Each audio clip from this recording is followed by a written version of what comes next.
வணக்கம் நண்பர்களே. இன்றைக்கி நம்ம இந்த வீடியோவில் என்ன பார்க்க இருக்கோம்னா டிஎன்பிஎஸ்சியோட ப்ரீவியஸ் இயர் கொஷின்ஸ்க்கான ஆன்சர் கீ டிஸ்கஷன் தான் இந்த வீடியோவில் நம்ம பார்க்க இருக்கோம். நீங்கள் ஃபஸ்ட் டைம் நம்ம சேனலுக்கு வரீங்கன்னா சப்ஸ்கிரைப் பண்ணிக்கோங்க, கூடவே பெல் ஐக்கானையும் ப்ரெஸ் பண்ணிக்கோங்க. அப்போ தான் நான் அடுத்தடுத்து போடுற வீடியோஸோட நோட்டிஃபிகேஷன் உங்களுக்கு வரும். சரி, வாங்க கொஷினை பார்ப்போம். முதல் கேள்வி பாருங்கள். நிரப்புக அப்படின்னு சொல்லிட்டு வள்ளுவர் வழி பார்த்திங்கன்னா நின்று விடை தருக. அதாவது ஒரு திருக்குறளை கொடுத்துட்டு அதனுடைய பொருள் நம்ம கேட்குறாங்க. அதாவது அதுக்கான அர்த்தம், சரியான அர்த்தம் கேட்குறாங்க.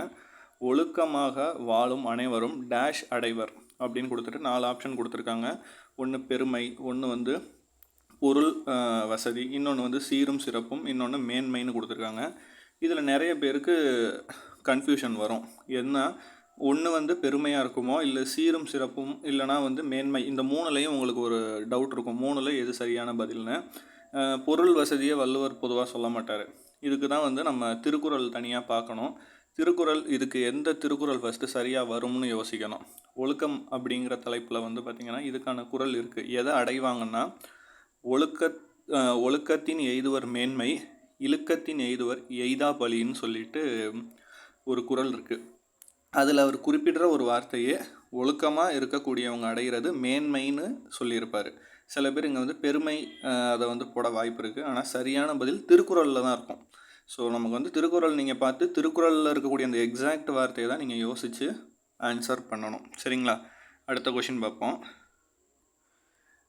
அடுத்த கொஷின் பார்த்திங்கன்னா, இரு வினைகளில் பொருள் வேறுபாடு படுத்தி சரியான தொடரை தேர்ந்தெடுக்குன்னு சொல்லி ரெண்டுமே ஒரே மாதிரியான வார்த்தை தான். ஆனால் அது அவங்க கொடுத்துருக்க சென்டென்ஸில் எது சரியாக மேட்ச் ஆகும்னு பார்க்கணும். ஃபஸ்ட்டு இதை பாருங்கள். சேர்ந்து அப்படின்னு இருக்குது, இந்துன்னு இருக்குது. சேர்ந்து, அடுத்தது சேர்த்து, இத்து. அப்போ எங்கே சேர்ந்து எங்கே சேர்த்து சரியாக வரும்னு பார்க்கணும். முதல்ல சென்டென்ஸை பாருங்கள். நானும் என் தம்பியும், இது எல்லாத்துலேயுமே காமனாக இருக்குது. சேர்ந்து வருமா அல்லது சேர்த்துங்கிறது வருமா? இப்போ நம்ம ஒரு மனுஷனை சொல்கிறோம். நானும் என் அண்ணனோ இல்லை நானும் என் தம்பியும் சேர்த்துன்னு சொல்ல மாட்டோம். சேர்ந்து, இந்துங்கிற வார்த்தை தான் வரும். நானும் இன்னொருவரும் சேர்ந்து, அதாவது 2 உயர்திணையை நம்ம சொல்கிறோம். அப்போ சேர்ந்துங்கிற வார்த்தை தான். அப்போ சேர்ந்துங்கிற ஆப்ஷனில் 2 இருக்குது. ஆப்ஷன் பியும் சேர்ந்துன்னு தான் வருது, ஆப்ஷன் சியும் சேர்ந்து தான் வருது. அடுத்த வார்த்தை அதில் எது சேஞ்ச் ஆகிருக்குன்னு பாருங்கள். பணத்தை சேர்த்து மகிழ்ந்தோம். சேர்த்து, பணத்தை சேர்ந்து மகிழ்ந்தோம்னு சொல்ல முடியாது. சேர்த்து, பணத்தை நீங்கள் சேமிக்கிறீங்க. அப்போ அந்த இடத்துல தான் இத்துன்னு வரும். அப்போ ஆப்ஷன் பி மட்டும்தான் கரெக்டு. ஸோ 4 ஆன்சரையுமே நீங்கள் கம்பேர் பண்ணி பார்க்கணும். அடுத்தது பாருங்கள். சரியான தொடரை தேர்ந்தெடுங்க அப்படின்னு சொல்லிட்டு விரிந்து, விரித்து அப்படின்னு 2 கொடுத்துருக்காங்க. 4 ஆப்ஷன் இருக்குது. இதில் 2 சரி 2 தப்பாக இருக்க வாய்ப்பு இருக்குது. ஏன்னா எல்லா ஆப்ஷனும் பாருங்கள் 2 கொடுத்துருக்காங்க. அப்போ எல்லாத்தையுமே முதல்ல படித்து பார்க்கணும். விரித்த நூலால் அறிவு விரிந்தது, இது கேட்கவே சரியாக தான் இருக்குது. ஏன்னா நூல் விரித்த, அறிவு விரிந்ததுன்னு இருக்குது. ஆனால் 2வது ஆப்ஷனை பாருங்கள். விரிந்த நூலால் அப்படின்னா, விரிந்து இருக்கு நூல்னால் அது கிழிஞ்சு போன மாதிரியோ அல்லது ரொம்ப பழைய நூலுங்கிற மாதிரியான பொருள் வருது. அறிவு விரித்ததுன்னா, அறிவு விரித்ததுன்னு சொல்லக்கூடாது, விரிந்ததுன்னு தான் சொல்லணும். பெருகுது அப்படின்னு தான் வரும். அப்போ 1 கரெக்டு 2 தப்பு. ஆனால் 2 ஆப்ஷனில் பாருங்கள் 1 கரெக்டுன்னு இருக்குது. ஏலையும் இருக்குது, சீலையும் இருக்குது.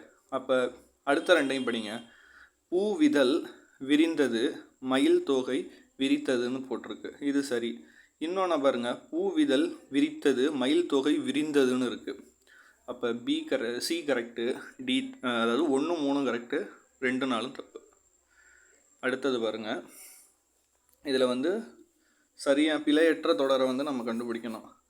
வாழ்க்கை படகு, அடுத்தது வெண்டைக்காய் பொரியல், தண்ணீர் தொட்டி, மோர் குழம்புன்னு இருக்குது. இதில் என்ன மற்றதெல்லாம் தப்புன்னா, நமக்கே தெரியும். நிலைமொழி ஈற்றில் வல்லினம் மிகும் அப்படின்னு சொல்லிட்டு, அதாவது கசட தபர் இருக்குது. வாழ்க்கை படகு, அங்கே இப்பு வரும். ஆனால் இதில் பாருங்கள், வெண்டைக்காய் பொரியல், காய்க்கு அப்புறம் இப்பு சரியாக கொடுத்துருக்காங்க, அங்கே வல்லினம் மிகுந்திருக்கு. ஆனால் தண்ணீர் தொட்டியில் பாருங்கள், வெறும் தண்ணீர் தொட்டின்னு இருக்குது, அங்கே இத்து வரும். மோர் குழம்புக்கும் இக்கு வரும். அப்போ 3 ஆப்ஷன் தப்பாக இருக்குது. வெண்டைக்காய் பொரியல் மட்டும் சரி. அடுத்தது எதிர்ச்சொல் ஈதல் அப்படின்னு கொடுத்துருக்காங்க. ஈதல் அப்படின்னா ஃபஸ்ட்டு அதுக்கான பொருள் நமக்கு தெரியணும். ஈதலுக்கு பார்த்திங்கன்னா கொடுத்தல் அப்படின்னு ஒரு பொருள் இருக்குது. இல்லைனா வழங்குதல், அந்த வழங்கல்னு இருக்குது பார்த்திங்களா, வழங்குதல். நீங்கள் யாருக்காவது ஒருத்தருக்கு ஒன்று கொடுக்குறீங்க, உதவுறீங்கிறது தான் ஈதலோட பொருள். ஆனால் அவங்க நமக்கு எதிர்ச்சொல் கேட்குறாங்க. இப்போ நீங்கள் ஒரு பொருளை கொடுக்குறீங்கன்னா அதுக்கு எதிர்ச்சொல் வாங்கிக்கிறது, அதாவது பெறுதல். பெறுதல்ங்கிறத வந்து பார்த்திங்கன்னா தான் ஏற்றல் அப்படிங்கிறது வரும். இப்போ தருதல்னால் நீங்கள் கொடுக்குறீங்க, மறுத்தல்னால் கொடுக்காமல் இருக்கீங்க, ஆனால் திருப்பி எடுக்கிறது, அதுக்கு ஏற்றல் தான் சரியான பதில். அடுத்தது வந்து பாருங்கள், பிறமொழி சொற்கள் இணைந்து தமிழ் சொற்களை கண்டறிங்கன்னு சொல்லியிருக்காங்க. கீர்த்தி அப்படின்னு கொடுத்துருக்காங்க. நமக்கே தெரியும், மெய் கீர்த்தி பாடுறதுனா புகழ், அவருடைய புகழ் பாடுதல்னு நமக்கு படிச்சிருப்போம். கீர்த்திங்கிறது புகழை தான் குறிக்கும். இப்போ வந்து வானத்துக்கு வந்து நிறையா இருக்குது, ஆகாயம், விசும்பு, அதெல்லாம் தான் வந்து வானத்தை குறிக்கும். இது கிடையாது. கீர்த்திங்கிறதுக்கு நீரோடை கொடுத்துருக்காங்க, நீரோடைக்கு இது கிடையாது. ராஜராஜ சோழனுக்கும் நிறைய சிறப்பு பெயர்கள் இருக்குது, ஆனால் கீர்த்தி வந்து அவரோட மெய் கீர்த்தி பாடுறது தான் வந்து சொல்லியிருப்பாங்க. அப்போ கீர்த்திங்கிறது புகழை தான் குறிக்கும். அழகிய மரம், இதில் வந்து பார்த்திங்கன்னா இது எந்த வகை வாக்கியம்னு கொடுத்துருக்காங்க. இது எதிர்கால பெயரச்சமோ இறந்த கால பெயரச்சமோ திலிநேய பெயரச்சமோ இல்லை, பேர்லேயே இருக்குது. அழகியன்னு ஒரு குறிப்பு கொடுத்துருக்காங்க. ஸோ இது குறிப்பு பெயரச்சம் தான். அடுத்தது பாருங்கள், நில் என்ற வேறு சொல்லின் வினையாளனினும் பெயரை தேர்கன்னு கொடுத்துருக்காங்க. ரொம்ப சிம்பிள் தான் இது, நின்றவன் தான். அடுத்தது ஏ, யா, ஆ, ஓ, ஏ ஆகிய வினா எழுத்துக்களில் முதலில் வருபவை எவைன்னு கொடுத்துருக்காங்க. ஸோ வினா எழுத்துக்கள்லாம் நமக்கு தெரியும், 5 வினா எழுத்துக்களையுமே கொடுத்துட்டு அதில் எது முதல்ல வரும்னு சொல்லியிருக்கோம். அப்போ வந்து ஏ வந்து முதல்ல வரும். உதாரணத்துக்கு எது, என்ன அப்படின்னு வரும். யாங்கிறதும் முதல்ல வரும். யார், யார் அது வந்து நமக்கு வரும். அடுத்தது ஏங்கிறது வரும். ஏன் அப்படின்னு வந்து கேட்கலாம். ஸோ இந்த 3 தான் நீங்கள் கேட்கலாம். ஆனால் இந்த ஆவணாவையோ ஓவனாவையோ வந்து கேட்க முடியாது. அவனோ அது மாதிரிலாம் கேட்கலாம், ஆனால் அது ரெண்டும் கேட்க முடியாது. அப்போ டி மட்டும்தான் ஆன்சர். அடுத்தது, தமிழ் மொழியில் இன எழுத்துக்கள் இல்லாத எழுத்து எது? நமக்கு தான் தெரியும், இன எழுத்துக்கள் இல்லாத எழுத்து வந்து ஆயுத எழுத்து மட்டும்தான். அது ஒரு தனிநிலை, அது வந்து தனித்து இயங்காது. அதனால் ஆயுத எழுத்து மட்டும்தான். சரிங்களா? இலக்கண வகுப்பு பார்க்காதவங்க அதையும் நீங்கள் சைடு பை சைடு நம்ம சேனலில் இருக்குது, பாருங்கள், உங்களுக்கு யூஸ்ஃபுல்லாக இருக்கும். அடுத்தது, ஒளி வேறுபாட்டறிந்து பொருத்தமானதை தேர்வு செய்ய 2 அறம் கொடுத்துருக்காங்க. 2 ராணால வருது. இதில் முதல்ல இருக்கக்கூடிய அறத்துக்கு பொருள் வந்து பார்த்திங்கன்னா அது வந்து ஒரு கருவி, அறுக்கக்கூடிய அறம். சரிங்களா? அது வந்து ஒரு கருவி. மற்றதில் இருக்கக்கூடிய பாதி, பாம்பு, தருமம்லாம் கிடையாது. ஸோ அது வந்து ஒரு கருவி. 2ஆவதாக இருக்க அறம் தான் வந்து பார்த்திங்கன்னா நம்ம செய்யக்கூடிய நல்லது, நன்மைகள், மற்றவங்களுக்கு செய்கிற அறம். ஸோ ஆப்ஷன் ஏவை வந்து திருப்பி ரிவர்ஸில் கொடுத்துருக்காங்க. அங்கே யாரும் கன்ஃபியூஸ் ஆகிக்காதீங்க, டி தான் ஆன்சர். அடுத்தது, பிழையான சொல், அதாவது பிழையான சொற்கள் கொடுத்துருக்காங்க, அதை திருத்தி எழுதணுன்னு இருக்காங்க. ஃபஸ்ட்டு வந்து பாருங்கள், தென்றல்னு கொடுத்துருக்காங்க. நமக்கு தெரியும் தென்றலுக்கு வந்து 2 சுழி இன்னும் வரும். அப்போ 2 ஆப்ஷனில் 2 சுழி இன்னும் கொடுத்துருக்காங்க. ஸோ சிலையும் கொடுத்துருக்காங்க, பிலையும் இருக்குது. அடுத்தது, கண்டம் அப்படின்னு கொடுத்துருக்காங்க. கண்டத்துக்கு வந்து 3 சுழி இன் வரணும். ஸோ ரொம்ப சிம்பிளாக அந்த இன்னில் தான் அவங்க ஃபோக்கஸ் பண்ணியிருக்காங்க.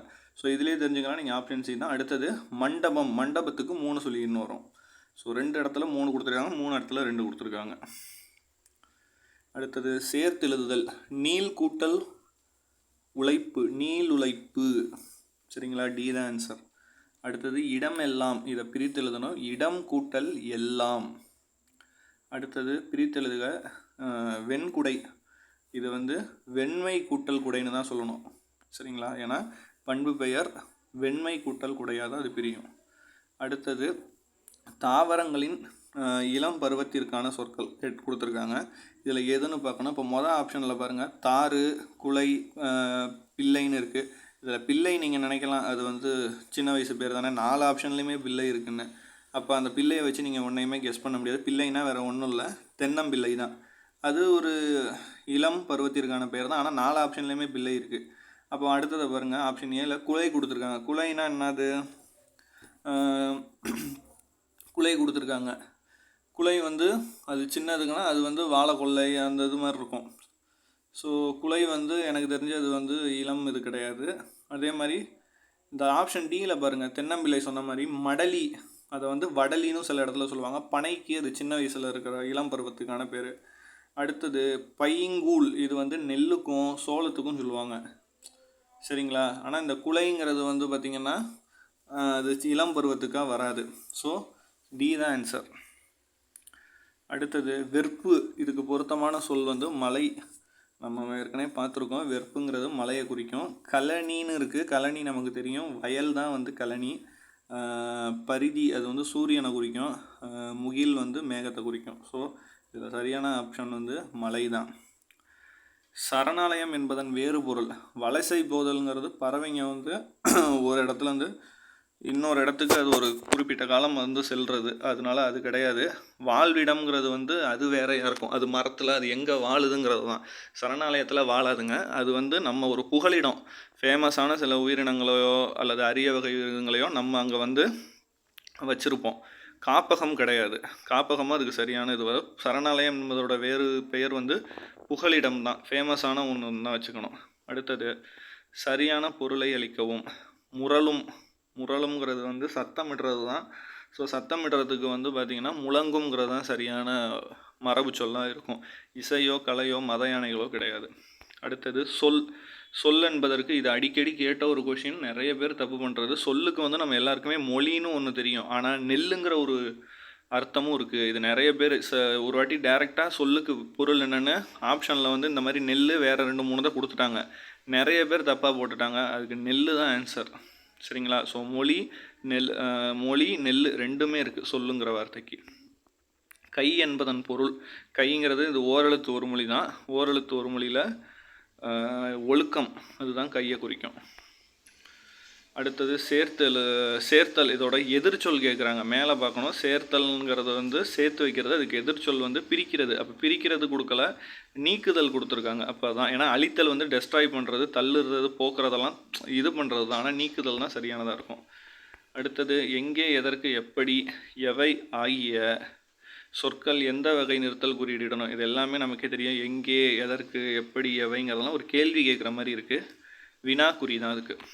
அடுத்தது ஒரு எழுவாய் பல தொடர்களோடு வருகின்ற இடங்களில் எந்த வகையான நிறுத்தல் குறியிடணும்னா, ஒரே எழுவாய் பல இடத்துல வருதுன்னா, இப்போ உதாரணத்துக்கு குமார் வந்தான், குமார் பாடினான், குமார் பரிசு பெற்றான் அப்படின்லாம் இருக்குன்னா, எல்லாத்துலேயுமே குமாருங்கிறது ஒரே எழுவாய் தான். ஆனால் அடுத்தடுத்து அவர் செஞ்ச செயலே கண்டினியூ ஆகும்போது அரை புள்ளி அதுதான் வந்து நம்ம போடுவோம். பார்த்துருக்கீங்களா? ஏன்னா முற்றுப்புள்ளி வச்சு ஃபுல் ஸ்டாப் வைக்க மாட்டோம், கமா போட மாட்டோம். ஒரே எழுவாய் தான் திருப்பி வருதுன்னா நம்ம வந்து அதுக்கு அந்த அரை புள்ளி போட்டுக்குவோம். அடுத்தது பாருங்க, அவன் என்ற ஆண்பால் பெயர் சொல்லின் சரியான வினை முடிவதை தெரிந்து செய்க. அவன்கிற இடத்துல இருக்குது. அவன் வந்தான்கிறதா. அவன் வந்தார்னு சொல்ல முடியாது, ஏன்னா அது ஒருமையில் இருக்குது. அவன் வந்தது அது வந்து உயர்திணை திணை பிரச்சனை. அடுத்தது வந்து அவன் வந்தால்னா அது ஆண்பால் பெண்பால்லையும் தவறாக வருது. அப்போ அவன் வந்தான்ங்கிறது தான் அங்கே சரியாக இருக்கும். ஸோ இதோட இந்த வீடியோ முடிச்சுக்கலாம். அடுத்து பேலன்ஸ் உள்ள கொஷினை அடுத்த வீடியோஸில் பார்ப்போம். தொடர்ந்து பாருங்கள், சப்போர்ட் பண்ணுங்கள். நன்றி, வணக்கம்.